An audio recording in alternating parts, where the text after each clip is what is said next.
all the way at the back with the beard and glasses. Yep. When do you Yes, order hi, breakfast? I'm Paul Schenkman with U.S. News and World Report. Christopher, the White House is due a 30-day review from the Pentagon on Monday or Tuesday of next week about how it's planning to fight ISIS. The Pentagon confirmed today that Afghanistan is going to be included in there among the many regions. I wonder if there are any particular points in that you're going to be looking for, or indeed if there are any immediate near-term actions you're looking for from this White House. And Mr. Ambassador, this White House has made no qualms about demonstrating its preference for generals in terms of staffing up its foreign policy apparatus. I wonder if you have any concerns that it's preparing for a military-heavy foreign policy and what that might look like. Well, generals come in all types. You know, I know H.R. McMaster pretty well, as I'm sure everyone else up here does. Knew General Mattis a little bit when he was running around Iraq, and I was occasionally intersecting with him.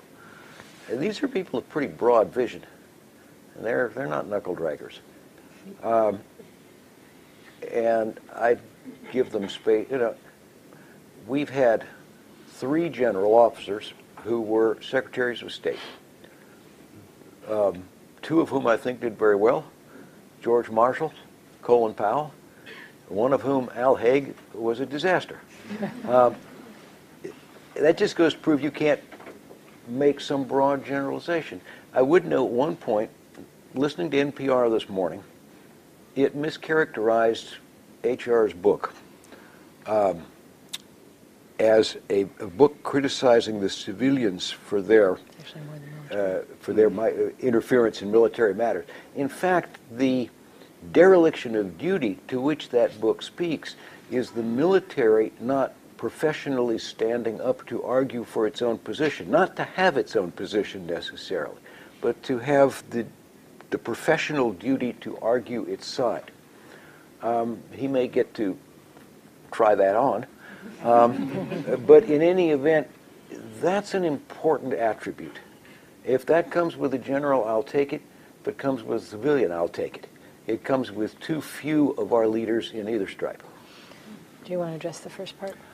Sure. I would, again, I'll go back to the civil military command in Kabul, and I think the people in Kabul need to be responsible and accountable for addressing the ISIS issue. I'd be very reluctant or very upset, I guess, or dismayed if we just created another bureaucratic silo, and this time it's the ISIS silo in which we engage in Afghanistan. Actually, there's a very particular point about that right now. We're doing replay of my time, and that is we're drawing equipment off from Afghanistan to send to Iraq and Syria. Now, we haven't done it as badly, but that, I hope, will not be a result of this study that we again strip down one war to win another while we begin losing the first one.